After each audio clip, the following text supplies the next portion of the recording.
The air compressor is underneath the starboard engine over there. I'll show you that in a moment. And down below here,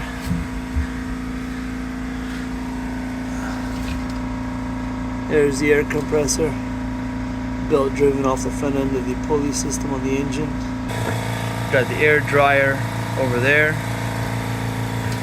stabilizer air tank, and then inside this box we have the control unit. Here's the equipment inside the control unit box.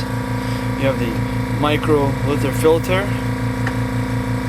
air lubricator, and then the control unit. And then obviously on the bottom of that, all these red and green tubings here go down to the stabilizer actuators.